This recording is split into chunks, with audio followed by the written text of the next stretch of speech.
on this Monday night. It is shocking for me to see that somebody at the age of 93 years old died, when it's cold. Locked out of her residence in the bitter cold, Gilles Duceppe's elderly mother succumbs to hypothermia. Now investigators are asking, how could something like this happen? He was using his authority for his sexual gratification. They were expecting routine medical exams. Instead, these women say they were violated, assaulted by an RCMP doctor. I want justice. I want him to be charged. And that the force covered it up. A CBC News investigation. And are you getting enough rest? 60% of Canadians don't get the sleep that they need or the sleep that they want. The toll it can take on your body, your mind, and your memory. An in-depth look at the science of sleep. This is The National.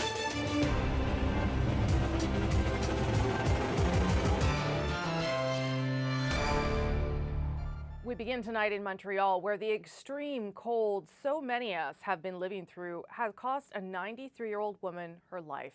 Hélène Rowley-Hutt, the mother of Bloc Québécois leader Gilles Duceppe, was awakened in her senior's residence by an alarm, so she bundled up a bit against the temperatures that felt at the time like minus 32. But as Alison Northcott tells us, she didn't make it back in. It was bitterly cold Sunday when an alarm went off at this private seniors complex around 4 a.m. Well, I heard the alarm that the bell rang 4 times and stopped suddenly.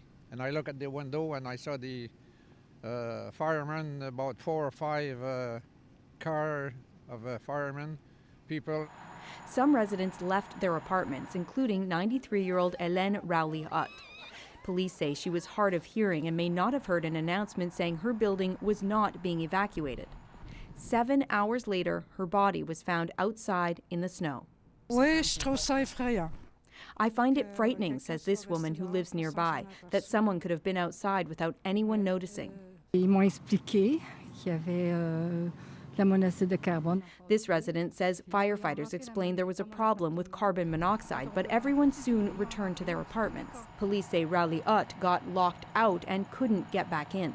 The owners of the complex said in a statement that when Rowley-Hutt went outside, she was wearing winter clothing.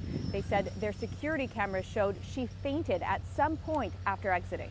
The coroner's office is investigating. The province's seniors minister says she will take action if it's warranted.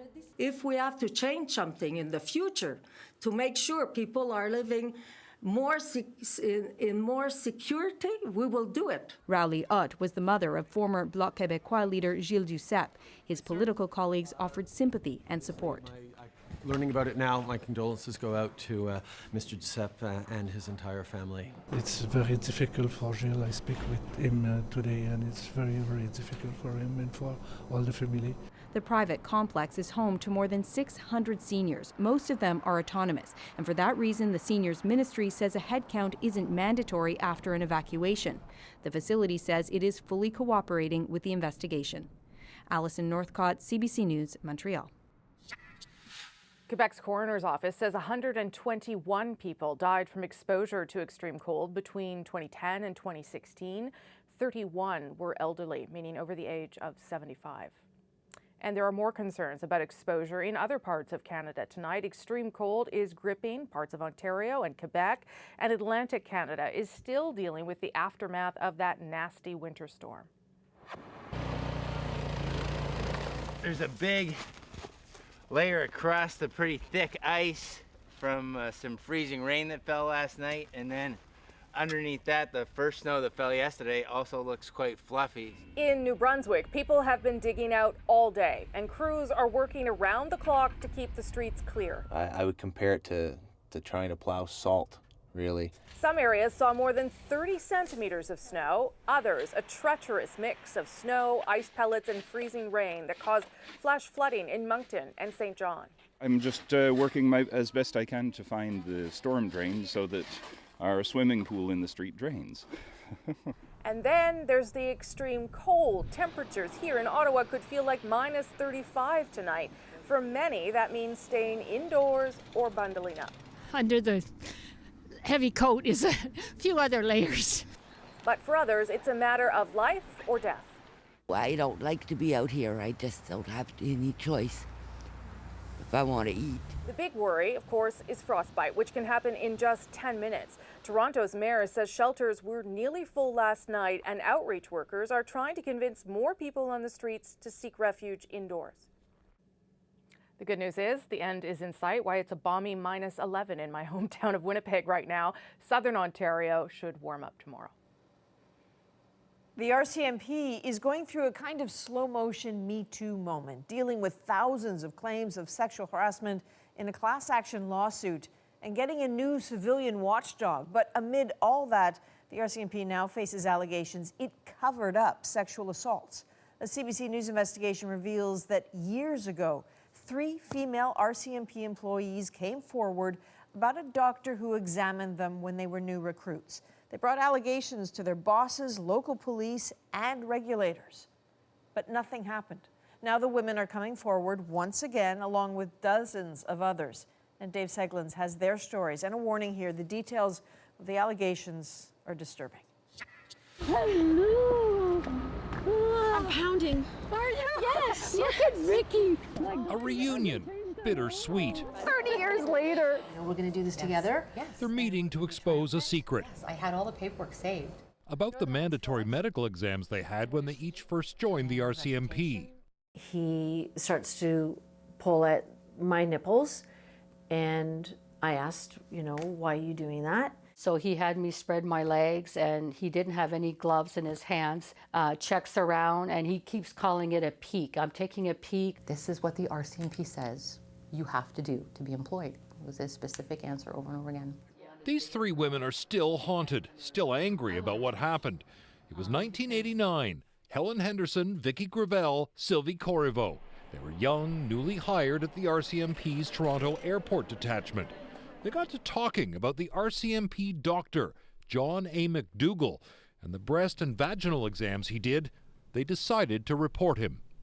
I felt that we're going to be able to get this guy. I've got 2 other people saying they had similar things happen to them. How could this not? This is a sure win. We're going to get him kicked out. You reported it to the RCMP, you reported it to the Toronto Police, and the College of Physicians and Surgeons. So, what happened? Nothing. Nothing. The paper trail in this case is troubling. The RCMP quickly stepped in and told the women no grounds existed to lay criminal charges. 1 month later, senior brass closed the file, but not before sending out a memo to all doctors within the force spelling out rules for proper breast examinations and directing them gynecological exams will not be done by health services officers. Now, the College of Physicians and Surgeons also investigated. McDougall told them he was teaching breast self-examination technique. He was silent on the other complaints.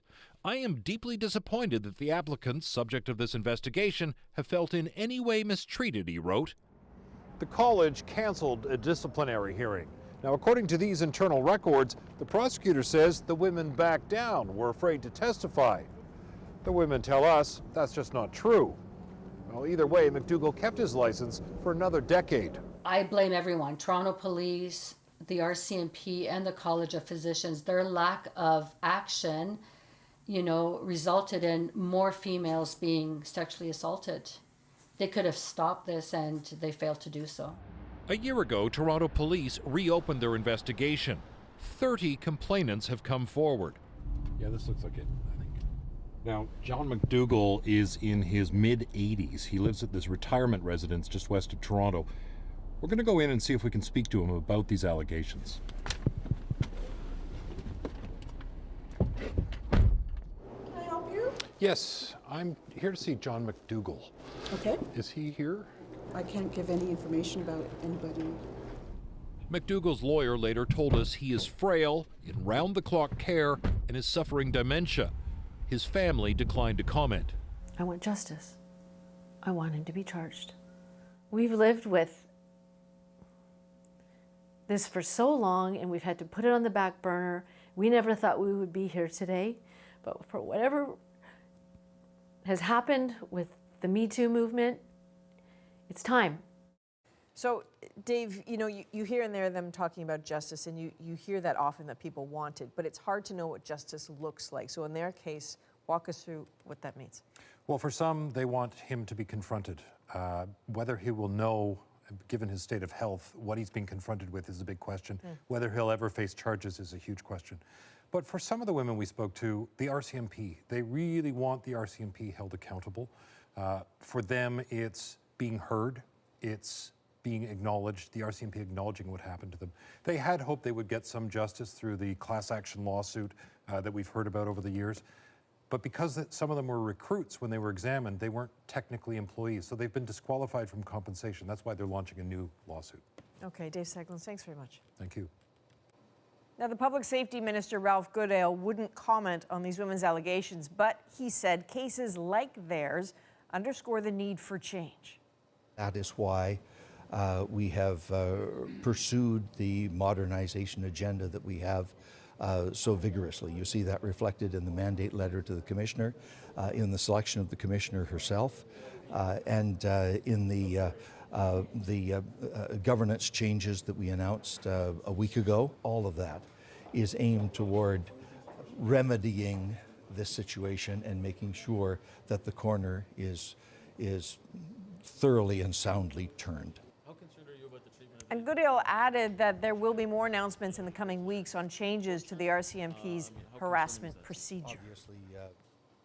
To a developing story in British Columbia now, where questions have been swirling since late last year when two top officials in the BC legislature became subjects of a criminal investigation. But the reason why was kept secret until today. Renee Filipponi has details from an explosive report that has just been made public. Among the allegations, unnecessary overseas trips, padded expense accounts, and questionable cash payouts. 2 months ago today, Clerk Craig James and Sergeant-at-Arms Gary Lenz were escorted out of the legislature. Okay. They were suspended and put under criminal investigation. The pair claimed it came as a surprise. I know I've done nothing wrong. It's not an issue of anything that I've done that's going to be coming out. No details were made public. Speaker Darryl Plekis, who launched the investigation, was criticized. Today, his office is hoping for vindication. For the last 2 months, the Speaker and I have been called into question. It's been questioned our motives. Our motives is simply this: to look after and protect the British Columbian taxpayer. The allegations include luxurious trips overseas under questionable rationales, with tens of thousands in personal expenses being billed to the legislature. Part of the report references a $3,200 wood splitter that, quote, never arrived at the Legislative Assembly and instead was taken directly to Mr. James' personal residence. And among other things, allegations that a truckload of alcohol may have been misappropriated. It's very concerning what we see in terms of the allegations around expenditures. I'm also, though, concerned with respect to the sign-off on those expenditures. Those concerns are shared by the BC NDP. What we saw out of these two offices is expenses that the general public would just shake their head at disbelief. Well, there's some serious allegations here, and what are we hearing from James and Lenz? Well, late today, Ian, the pair issued a statement saying they're shocked that the Speaker would release a report containing such damning and, in their words, unsubstantiated and hearsay allegations. Now, the pair say those allegations have never been shared with them and they never had an opportunity to respond. And they go on to state yet again that the claims are false and untrue. In the meantime, a special prosecutor appointed by the province is conducting its own investigation. Ian? All right, Renee, thank you.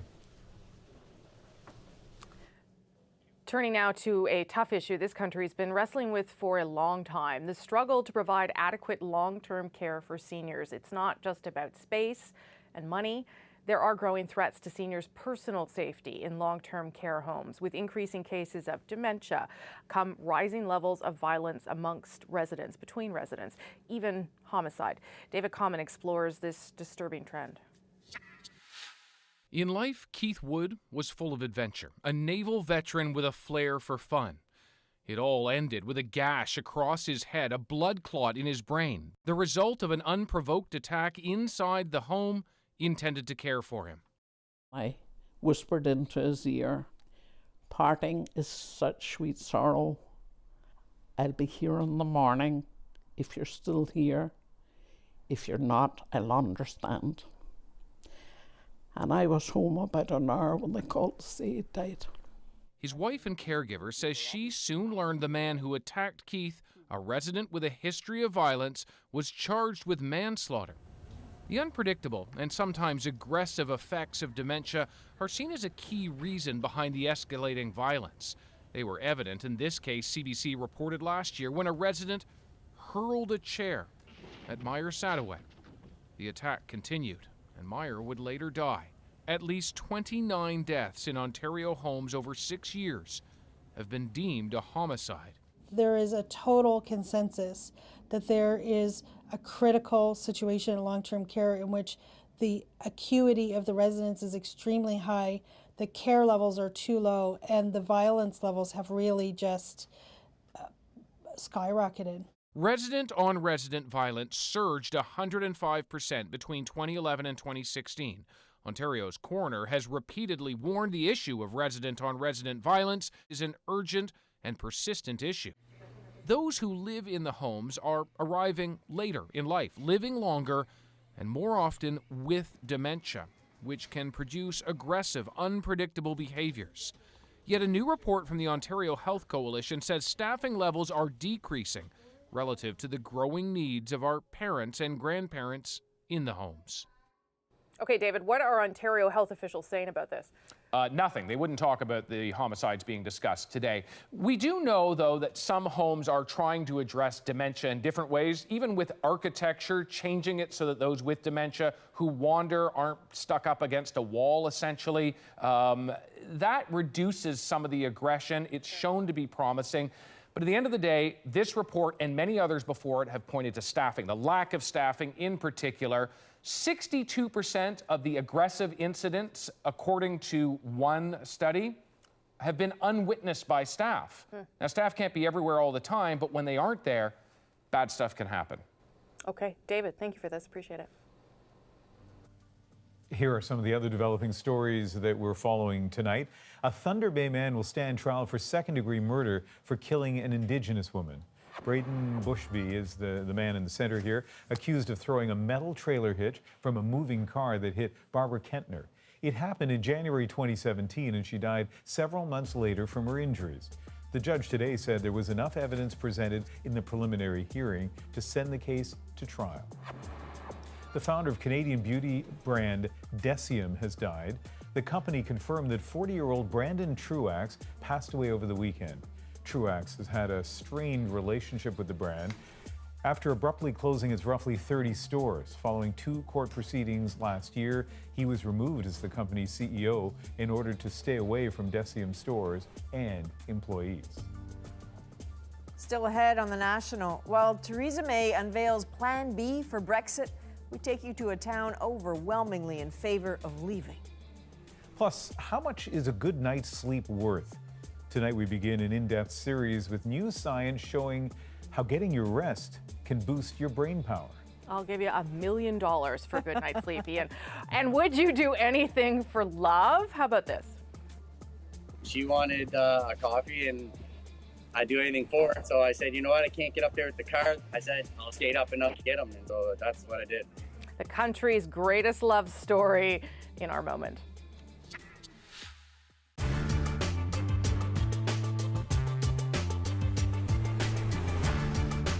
The Electric Auto Corporation has already picked Windsor as the site for production of the Silver Volt. That is, if financing arrangements are satisfactory. The company has considered other sites in Puerto Rico, Michigan, and Ohio, but its brief to Ottawa says Windsor is the best place for its plant for a variety of factors. Those include the availability of a trained workforce and the value of the Canadian dollar. The Silver Volt plant, on 100 acres in the Morton Industrial Park, would employ more than 2,000 people to produce 20,000 units in its first year of operation beginning in 1982. The luxury model at a price of $25,000 would be made here largely for export at the outset. But the Canadian-born chairman of the corporation says it would speed up expansion of electric car technology to produce more affordable models. It's a specialist car business, and there's no way we take on Detroit. We're simply providing a specialist vehicle to a limited market. And it's the way, we think it's the way the market will start. If you look traditionally, you look at colour television or self-cleaning ovens or anything new, they start at a high price, they're something attractive and new to own, and then eventually the price will drop and it will reach the mass market. But when you've got something with high technology built into it, you've got to start at a price that's going to make a profit, and you've got to aim it at a market that is limited. There's no point in trying to take on the world. From what has already been said by the National Bank of Canada and the provincial government, it seems that only some loan guarantees from Ottawa would sew up the Silver Volt plant for Windsor. In exchange for financing guarantees, the company is prepared to conduct research and development in Windsor and pay for the plant in 7 years, as well as give a boost to the local economy. Mayor Bert Weeks is now lobbying for Industry Minister Gray's support for the venture.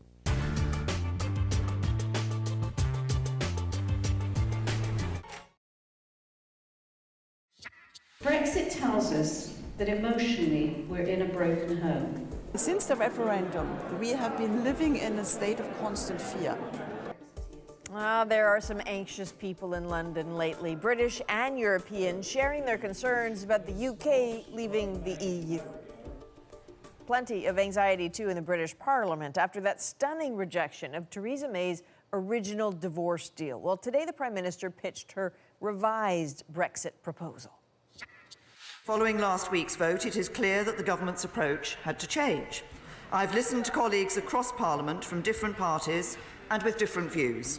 So May says her new plan, Plan B, makes the negotiating relationship with the EU more flexible. She pitched it as having more protections for workers' rights and the environment. She also made it clear there cannot be a physical, so-called hard border between Northern Ireland and the Irish Republic. No surprise, but these proposals did not impress opposition leader Jeremy Corbyn, who says Plan B looks far too much like Plan A. What makes her think that what she tried to renegotiate in December will succeed in January? Mr. Speaker, this really does feel a bit like Groundhog Day. Both claim that if Brexit is to happen, they'd rather there be a deal. But what kind of deal? They're not there yet, and time is ticking. In fact, there's just 2 months until that's actually supposed to happen. Understandable then why so many people are preoccupied, especially those who want out of the EU. So Thomas Degla took a trip to a city that voted overwhelmingly to leave to ask, how do you feel about that now? Whoever thought breaking up would be this complicated? Certainly no one here in Stoke-on-Trent, nicknamed Britain's Brexit capital. Nearly 7 in 10 voters in this city chose leave, and there's no sign of a change of heart now. We've got nothing to look forward to. So in my opinion, we were better out. At the pub, there's no talk of that pesky backstop or complicated customs arrangements. No, all they want is to get on with Brexit. There will not be a deal, and there's nothing to fear in that, though. I think leaving without a deal is better than not leaving. Brexit was this gritty city's gut reaction to decades of misfortune, a reflection of Britain's industries changing, fears of immigration, and a feeling that places like this have been left behind. We voted to come out, and yet why should it take so long? For centuries, Stoke has been known as England's hub for ceramics and pottery. A local industry once employing 100,000 now has just 7,000 workers. The prestigious Royal Dalton brand packed up long ago, leaving this eyesore behind. Stoke's most famous industry may be smaller now, but it's still mighty. Moreland Pottery makes 1,000 mugs a week by hand. A rare breed, John Plant has stayed in this business for 30 years. Rarer still, he voted against Brexit. We've been duped. I think we've been lied to, and people have believed those lies. There's a growing suspicion here Brexit could be delayed or even cancelled outright, with Stoke feeling left behind once more. How will it affect you? Local MP Gareth Snell hears it from his constituents all the time. So there's a frustration again that politics isn't working, and if we're not careful, we've had far-right activity here before, and unfortunately we are creating the sorts of vacuums that they can easily fill. At the pub and across the city, they're saying this deadlock is not what they voted for. Brexit has so far missed the mark. Thomas Dagg, CBC News, Stoke-on-Trent, England.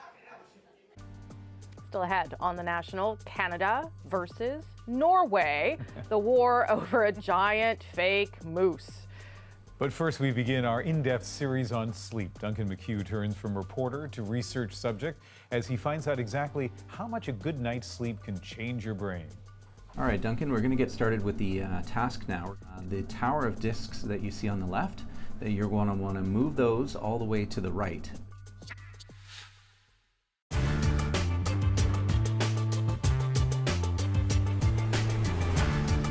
These days, anytime the words politics and Facebook show up in the same sentence, it's sure to get people wondering if they're being manipulated. So if an ad appears in your feed, does it mean you're being targeted? And if so, by whom or what? The questions have prompted CBC News and nonprofit ProPublica in the United States to pair up for an interesting experiment. By downloading an extension for your web browser to track all of those political ads you see on Facebook. And so this browser extension looks at all the ads that you see in your Facebook feed and prompts you to kind of help us by trying to figure out, which of the ads that you're seeing, are they political, are they not political? Julian Scher is the coordinator of the project and senior producer of the CBC's The Fifth Estate. Okay, Julian, so for the last several weeks, I, along with millions of other people around the world, have been trying to figure out if my data was stolen and used and if I was manipulated somehow. And now you're saying to me, how would you like to download another app so I can have some data? What's the argument for this? It's reassuring, isn't it? And you can't just say, trust me.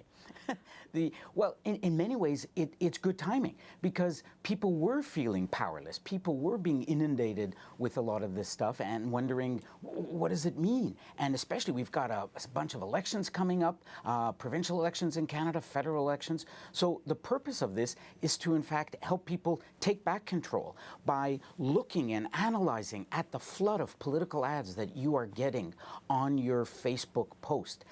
We're not collecting personal information. We don't know who is sending in the information. It's a simple extension where you click and that ad gets sent to a database. It's no different really than we get tips all the time. We get emails where people say, hey, I saw this ad. Can you find out who's behind it or can you investigate? This is the same thing. It's just being done automatically. Okay, so give me an example of what you would do with the information. Give us a hypothetical. Well, I can give you a real example. We saw one ad where a conservative evangelical leader had posted an ad trying to target people who were concerned about sex education and getting them to vote for Doug Ford. This is perfectly legitimate, but this is interesting. Is this a hot button issue? Will it become a hot button issue? These are the kinds of ads that individuals might see, but the rest of us would not. And I think you raise an interesting point because political advertising is older than I am, older than you are. It's been around forever. Even targeted advertising, the parties have always had some kind of intel about who votes, what way, what they care about. So is the difference here this kind of micro-targeting where no one else knows what someone else is seeing? Exactly. And in fact, one of the beauties of this app, by the way, is it shows you not only the ads that are appearing on your post, but also across Canada by other users. So actually, it opens up a window for you. But you're right, there's always been this kind of targeting, but not to the level that Facebook allows. And that's what has made Facebook so controversial. And also not with the breadth, because you could reach millions of Canadians with a single post. I mean, the simple fact is that this is the new terrain where politics is being fought. So why shouldn't the public get engaged? Why shouldn't, this is crowdsourcing at its best, why shouldn't the public help CBC and media around the world investigate what politicians and lobby groups are doing in our backyard, which is your browser? So it's empowering, I think. I don't think it's scary.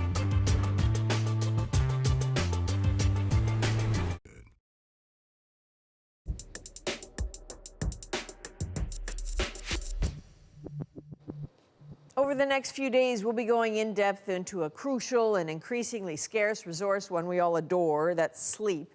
We spend about a third of our lives sleeping, or at least we should be. Each time researchers check, Canadians seem to be sleeping less. Back in 2005, Canadians averaged about 8 hours of sleep a night. By 2013, that had dropped to 7. Now about 40% of Canadians are dealing with some kind of sleep disorder. 3.3 million of us live with out-and-out insomnia. Something about sleep keeps our bodies and minds from just falling apart. The lack of it has been linked to obesity, heart disease, stroke, diabetes, and depression. And as Duncan McHugh explores in tonight's story, it has a dramatic effect on memory. If you want a crash course in what's really going on with your brain when you sleep, follow this guy. There's so little known compared to other areas of science and neuroscience in particular. It's about the mystery of sleep. Here, so you can see the fluid is the brightest. Right. Stuart Fogel is a psychology professor and the director of sleep neuroscience at the Royal Ottawa's Institute of Mental Health Research. And I'm getting a front row seat in one of the few places in the world that actually records what happens in the brain during sleep. Being able to leverage new technologies, draw back the curtains and peer inside to see what's happening in the brain while we're sleeping is just fascinating. All right, come on in, Duncan. Yep. This is how it begins, my journey into the world of sleep, to understand why we can't do without it. 60% of Canadians don't get the sleep that they need or the sleep that they want. It's quite a big number. Yeah. That's a huge number. Over half of us are not getting as much sleep as we want. That's right. Big question. Fogel is halfway through a 4-year research project uncovering connections between sleep and memory. And a lot of what sleep is good for has to do with memory. People are really gaining a lot of interest in this because there seems to be so much about sleep. The more we do study this, the more we find how there's just so many aspects of sleep that are involved in memory processing. Okay. Just have you close your eyes, please. To show me why sleep is so critical to how we learn, I'm not actually going to sleep. All right, Duncan, we're going to get started with the task now. We're going to be Not right away. First, a skill test. The tower of discs that you see on the left, that you're going to want to move those all the way to the right, but you can only move... Using my fingers on this keypad, I have to move those colored blocks from left to right. All of it captured by this $10 million MRI machine. So he's nearly got the whole strategy figured out, not in an optimal sense. These images show different parts of the brain activating while it struggles to learn the task.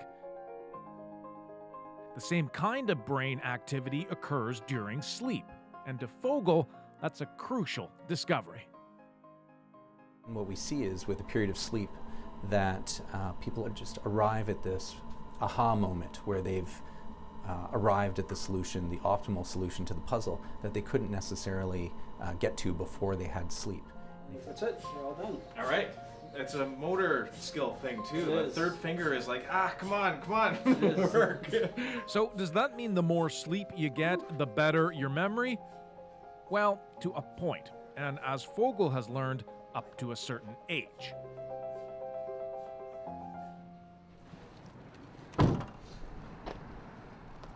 To better understand how memory and sleep change as we age, we recruited 60-year-old Tom Patterson. He's my fellow lab rat in the sleep lab tonight. Well, Fogel runs us through more tests. Hi, Tom Patterson. Hi, Tom. Stuart Fogel. Tom is what scientists describe as an optimal aging adult. So this is someone that is really healthy and sort of ticks all the boxes for the different measurements that we use. They're physically active. They aren't on any medications. They have no sleep complaints. Tom fits the bill on all fronts, and most importantly, he shows no early warning signs of dementia. How much are you hearing older people say that they're worried about premature dementia or memory loss? Almost every subject who enrolls in the study, I would say. I certainly think about it now because I'm 60, and I think about that kind of thing. Oh, Jesus, I wonder if my memory's getting worse. Why did I go to the garage? You remember halfway back to the house, that kind of thing. Yeah. Fridge moments. Opening up the fridge. What's in there? Yes. Just standing there. Exactly. Just like, I don't know what I was looking for. Yeah.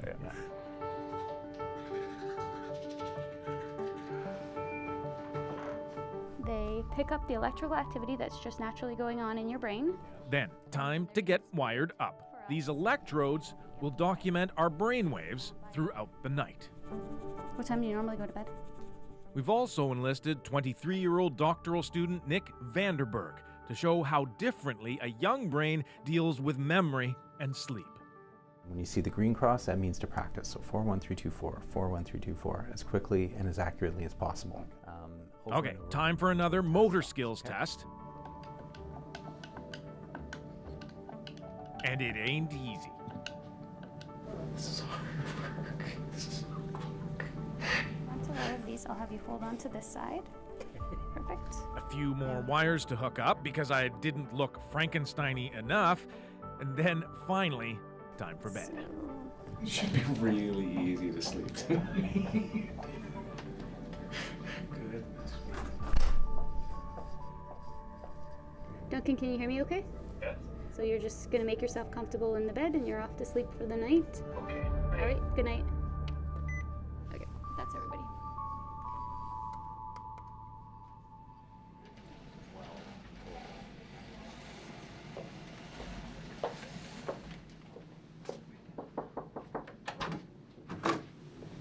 Good morning. How did you sleep? Bright and early, we get another go at finger tapping to see if we learned anything as we slept. What was it like to do it this morning? It seemed it was quicker initially. I totally felt like I was faster this morning. You felt it, eh? Oh, I could feel it the first couple of goes, but then it started to slow down, and I think it had more to, it felt to me like it was just because it was morning. I was like, oh, brain not working. But I could, first, yeah, needed coffee. Before we find out if we were, in fact, any faster. All right, Duncan, so we're going to go through the results of your test, your overnight recording. Stuart Fogel takes a moment to decipher my brainwaves. He's looking for something called sleep spindles. Spindles are evidence our brain is shifting tasks we learn every day from short-term memory to long-term. What we can see here, now that you're fully asleep, is some nice sleep spindles, these bursts of activity, very large amplitude, nice long duration sleep spindle there. Other ones here as well. So your brain is really working hard there. I'm so happy I have good sleep spindles. But so what's my brain doing when I have a sleep spindle? That indicates that you're probably reprocessing that information, reactivating those memory traces, integrating them into long-term memory stores. Overnight, my spindles were on overdrive, which means I was probably practicing the test without being aware of it. How did I compare to Tom and Nick? Time to find out. We're about to see who was actually better at the motor skills / memory task after we slept. And so what you see here is what we would have predicted. On this graph, a lower bar means a faster performance. Nick, who's our younger subject, has the benefit from sleep. So Nick's got speed fingers. So he got a lot faster here. Yeah, that's quite a good improvement in terms of speed. The blue is the training session, so that was the evening when you were learning it for the first time, and then the red bars are the retest, so that's the morning session where we want to see how well you did after a night of sleep. What we see here is very typical in a younger subject like Nick, where they start off at a certain level there, and then they improve after a night of sleep. Duncan, we see a similar sort of thing here. You're a little bit slower overall, but you do still get a little boost from sleep. That's the eureka moment. A good night's sleep boosts your brain power. So the boost is really what you're honing in on to show us how important the sleep is. Yeah, that's right. Because if we're not getting the sleep, then that boost is really important. That boost doesn't happen. That boost only happens with sleep. He's learning the task just. But for Tom, as expected, there was no boost at all. Is that as we get older, we don't derive the same benefit from sleep. So Tom doesn't have that boost after sleep, that improvement from at retest that sleep seems to afford. It's showing me that I'm getting older and I'm right where my age group should be, and I'm not. It's not bad, or it's bad, or critical memory loss. It's just indicative of my age. Our sleep patterns undoubtedly change as we age, but Fogel hopes if we improve our sleep, it will help treat, maybe even ward off, dementia.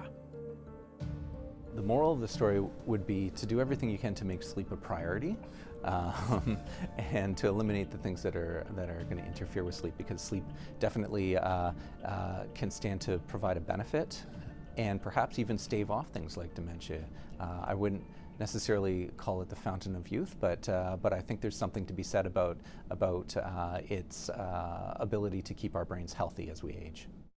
Okay, so Duncan, I'm glad you did well on the test, but I confess I'm a bit more curious about Tom because, you know, he presumably had a good night's sleep, he's healthy, and yet there was sort of a flat line on the memory. What are we to take from that? Yeah, and Tom is the best case scenario for an aging adult, which shows, you know, his low performance shows how much sleep impacts memory, and it sets a bar for people in terms of when that early memory loss starts, which will help scientists hopefully predict younger subjects when they might be at risk for something serious memory loss like dementia, and maybe sleep might be the way to help treat it.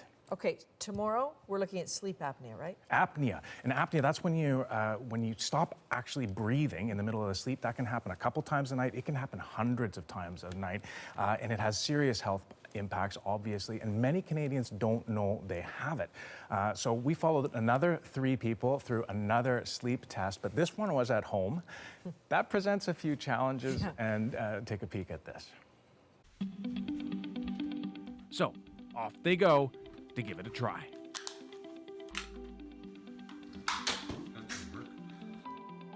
At home, it's tricky business getting the gizmos all set up, but everyone finally gets the hang of it.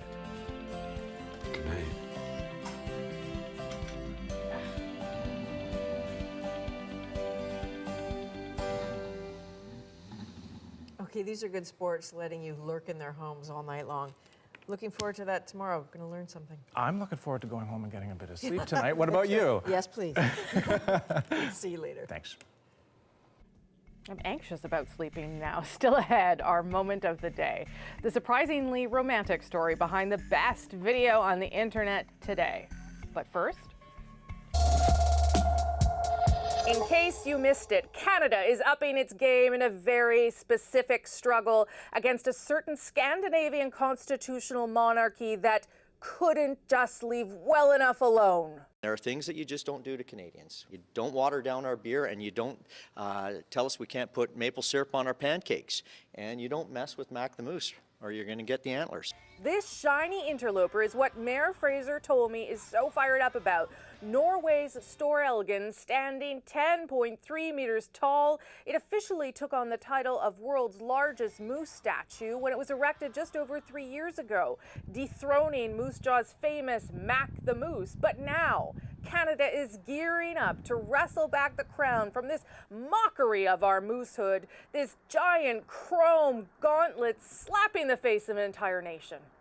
All thanks to a couple of proud Saskatchewan boys and their spirited GoFundMe campaign. Dear people of Moose Jaw, an egregious offense has been committed against you by the people of Norway. Put 31 centimeters back on Mac and stick it to Oslo. And for just how we could take back that title, well, different people have different ideas. I'd say a hockey stick resting on the horns. I kind of like the idea of putting skates on the moose. A hat on top, I guess. We could just take that one out and donate it somewhere and just build a nice brand new one. Whoa, whoa, whoa! Mac the Moose has stood for almost 35 years, lady. Build a new one, she says? Anyway, what does Mayor Tolmie think? I'm kind of leaning towards the bigger rack. I think the present rack is a nice one, but I think a more proportional rack would be the solution, personally. Your move, Norway, your move. The Canadian podcast climbed the iTunes charts in several countries, in no small part because of the bizarre story it tells. Imagine a hot laser dragged across your flesh for 30 minutes without anesthetic. It looks at Vancouver's Sarah Edmondson and her strange time inside a self-help group called NXIVM that she says forced her to be physically branded. It was worse than childbirth. A secretive organization with a mysterious leader. I'm very devilish, and I think I'm probably the worst coach in the world because I'm just a demon. He's now been arrested in the U.S. along with a member of Canada's wealthy Bronfman family. Both deny any wrongdoing. But it was a chance meeting between former childhood friends Edmondson and journalist Josh Block that led to the podcast. So you know Sarah Edmondson personally. So what's it like investigating the life of someone you know? Josh Block is the host of Escaping NXIVM. We reached him in New York. So Josh, this story is in many ways, I mean, it's just so wild. But I'm wondering what it was like for you to run into Sarah, someone you'd known as kids, you'd known for years, in fact, who tells you, yeah, for the last 12 years, I've been in something akin to a cult, and I've just gotten out because I have this weird brand I didn't want. What was your reaction? I was really shocked. I mean, floored. I knew that Sarah was part of this group. I knew that it was a kind of bizarre self-help group. I had no idea that women were being branded inside the group, and just how complex the whole story was. And her story has now been the subject of the podcast that you've done that's been tremendously successful. But I'm curious, as a journalist, normally when we know someone who is a part of a story, we recuse. We stand aside and go, look, there's a conflict. I can't necessarily do this story without really feeling emotionally impacted. Why did you decide to go ahead with it and tell it yourself? I knew Sarah going back to daycare, and so we felt like I had access to to knowing her, understanding her, and trying to understand this story of how she got so drawn into this group that she ends up getting branded. So, part of it, I also think that there is a convention in the podcast world and almost an expectation from listeners that the host is a full person, is a character. We're situated in the story, and there is room for that. There's a history of people doing that kind of work in the podcast realm. So it felt like the right medium to tell the story. What was it like for you to challenge her, as you do at the very end of the podcast, more aggressively than at earlier stages, and say, how could you have done this? How do you feel about the people you brought in? Yeah, I think that feeling that, when I work on any story, you want to find the balance in the story. And that feeling was amplified in some ways. I recognize that listeners might think that, might perceive that I would have some kind of bias going into the story or softball it. On the other hand, it's really tough. I knew I had to ask these tough questions, and it is difficult, of course, if you know that it makes someone you know uncomfortable. But I felt even more responsibility in this case to make sure that we got the balance, to make sure that if listeners had any question about whether we were going to tell the other side of the story, that would be told. How has she responded to the podcast? She's, at moments, she didn't listen for a while, and just recently she listened to it, and she was texting me in real time as she listened to it, which was actually kind of stressful for me, because I knew that there were parts coming up that were difficult for her to hear. And she has acknowledged that it is difficult to hear. She also has been very grateful and has felt that by and large it is an accurate story and a fair depiction of her story. What a story it is, and I guess we'll be following it in the courts as well. Thanks for joining us, Josh. Thank you so much.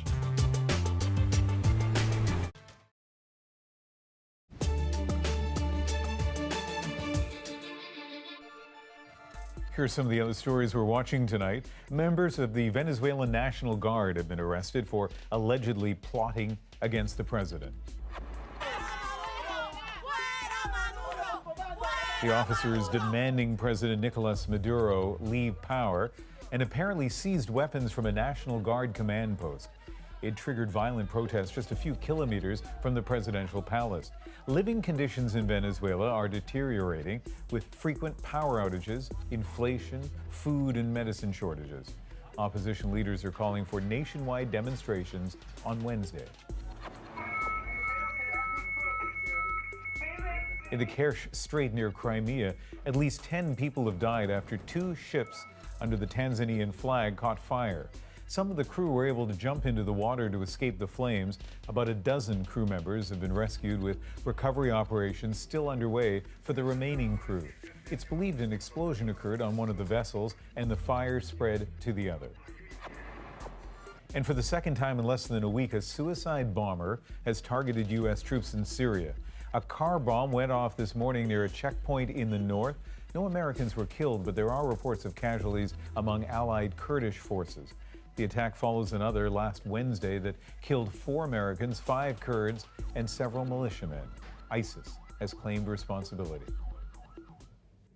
The efforts to get China to release 2 Canadians is ramping up exactly 5 weeks after they were detained in what has become a heated diplomatic showdown with no clear resolution. And today, the international community sent a message directly to the Chinese president. The strategy has put Ottawa in Beijing's crosshairs. But as Katie Simpson explains, the Trudeau government says it is making progress. China is urging Canada to stop the international campaign to rally its allies. A foreign affairs spokeswoman says Canada is putting on an empty show of strength. In Ottawa, it's seen as a sign the campaign may be working. More and more countries coming forward to indicate that they share Canada's view, and they're offering that indeed it does. Between the Prime Minister and Foreign Affairs Minister, there have been 19 high-level discussions with world leaders and top officials. Those efforts have led to 11 public statements denouncing China's actions. Today, 140 former diplomats and academics from around the world also wrote an open letter calling for China to release the 2 detained Canadians. We'll always stand up for the rule of law, and we will always encourage friends, allies, and thoughtful people around the world to point out that Canada stands up for the rule of law.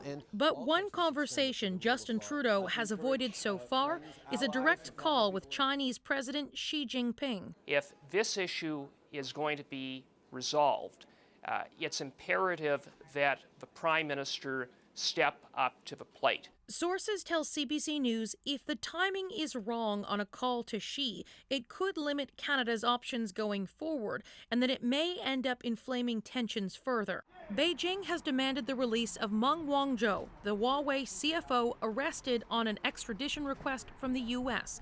American authorities have 9 days left to submit the paperwork to formally move the process to the next phase. I couldn't imagine the circumstances that one could explain not being able to provide the materials within 60 days, in particular on such a high-profile case. The editor of a Chinese state-linked newspaper is encouraging the Americans to miss the deadline, let Meng go, and blame the whole thing on the U.S. government shutdown. Katie Simpson, CBC News, Ottawa. Up next on The National, our moment. His fiancée wanted coffee, but the roads were sheer ice, so he found another, more creative way. And I just like to see people smile. You know, it's Canadian. You get out here, we're growing up on the ice. You can skate up and down the street and literally go get a coffee. I mean, that's the best thing in the world. Best thing I've ever done.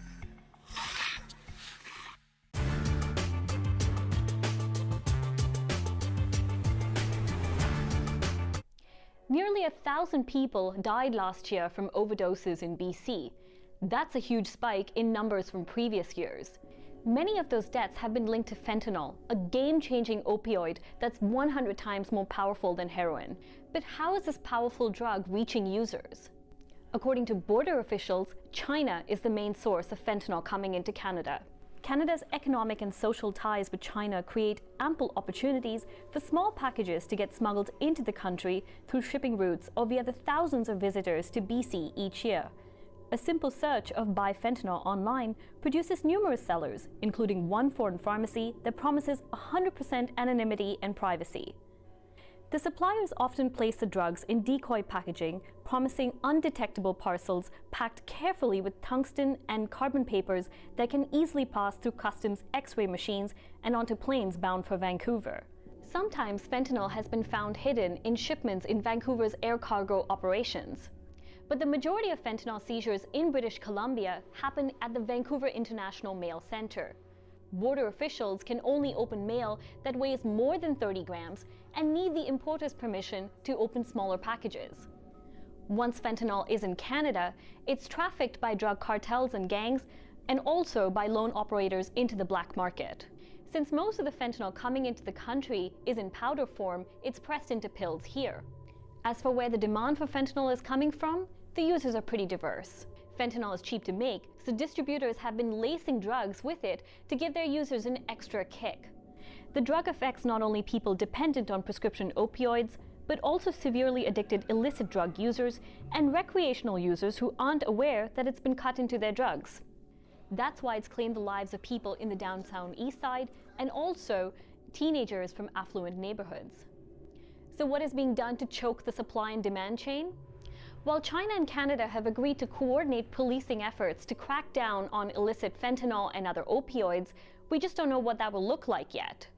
And some provinces are taking action to ban or regulate pill presses, while police are also working on developing new techniques to help them detect the drugs. A bill is also sitting in Parliament that, if passed, would allow border officials to open packages they find suspicious that weigh less than 30 grams. Still, almost everybody working on the issue agrees we're not going to solve this problem by arresting our way out of it or more drug seizures at the border. What's needed is a more coordinated approach from all levels of government, better education, and better treatment programs.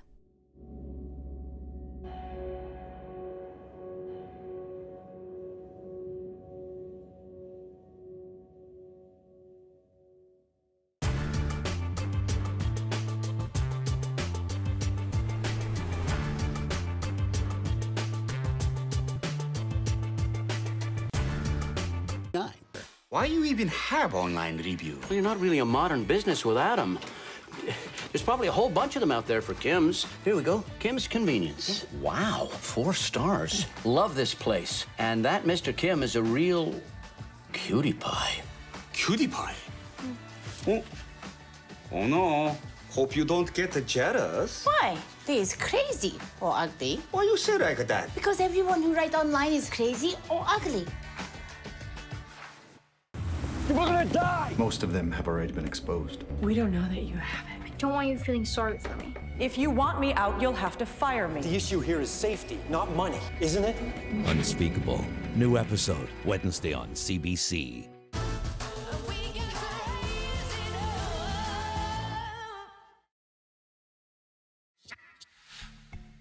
Between the extreme cold, the snow and ice hitting much of eastern Canada over the last 24 hours, it's hard not to let winter get the best of you. And it's only January.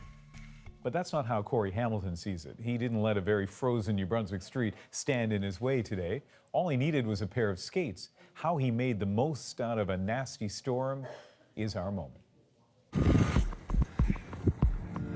Everything was ice. I stepped outside, seen it. I'm like, yeah, I'm getting my skates on.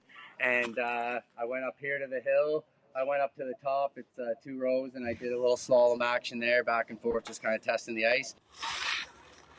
I decided, you know what, I'm going to take it one step further and do a little more Canadian, I guess, if you can, than that. And I'm going to go to Tim Hortons. Yeah, can I get a medium double half hot chocolate? So, and they got a good laugh at Tim Hortons. I mean, how many times are you going to see a guy come through with a pair of Power hockey skates on? And just two small hot chocolates, and all of them double cupped and on a tray, please, because I'm on skates.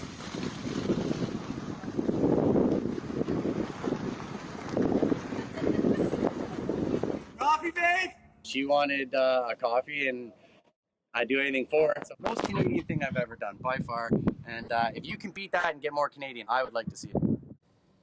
I was just thinking, I love how the anchor in Vancouver, where it's 4 degrees, did this moment. It's very fun. Anyway, Corey said that he made a bet with his son that he could go down the skate without the hill, go down the hill without falling. And if he did that, his son had to give up playing Fortnite for the rest of the day. So he won that bet.